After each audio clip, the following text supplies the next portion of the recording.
এই ভিডিওটির voice over একটি ছোট্ট ভাই এর অনুকরণে করছি। প্লিজ কিছু মনে করবেন না।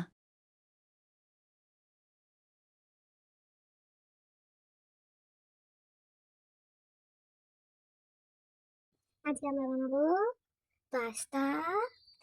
পাস্তা বানানোর জন্য ঘরে কিছু নাই, তাই যা আছে তাই দিয়েই বানাবো। প্রথমে পাস্তাটা সেদ্ধ বসিয়ে নিলাম, তারপরে রসুন লঙ্কাটা কুচি করে নিলাম, তারপরে মাখন দিয়ে কড়াই মাখনটা গলে যাওয়ার পরে রসুন কুচি আর লঙ্কা কুচিটা দিয়ে দিলুম।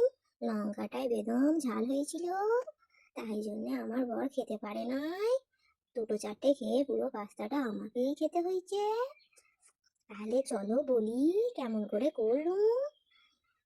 প্রথমে রসুন কুচি আর লঙ্কা কুচিটাকে ভালো করে ভাজলুম, তারপরে তাতে নুন হলুদ গুঁড়ো দিলুম। আমার কাছে ওই শুকনো লঙ্কার কুচি কুচিগুলো ছিল না, মানে তোমরা যাকে চিলি ফ্লেক্স বলো, তাই আমি দিলুম লঙ্কা গুঁড়ি, যাতে আরো ঝাল হয়ে গেছিল। তাই তোমরা যখন ঝাল দেবে একটু বুঝে শুনে দিবে। তারপরে আমি এগুলোকে নাড়াচাড়া করে পাস্তাটা ঢেলে দিলুম। তারপরে ওটাকে নাড়াচাড়া করে ঘরেতে যদি কোনো পাস্তা মশলা থাকে দিয়ে দিব। আমার কাছে পাস্তা মশলা ছিল না, একটা কি মশলা ছিল, ওইটাই দিয়ে দিলুম। সেইটা কড়াই চিকেন মশলা নাকি বটে। ওইটা দিয়ে জল দিয়ে গুলে একটুখানি জল দিয়ে 3 মিনিটের জন্য সেদ্ধ করতে রেখে দিলুম। এখন নামানোর আগে একটু পাতিলেবুর রস ছড়িয়ে দিলুম, ঝালটা একটু মরে গেল। তারপরে সস ছড়িয়ে খেয়ে নিলুম। কেমন লাগলো বলবে।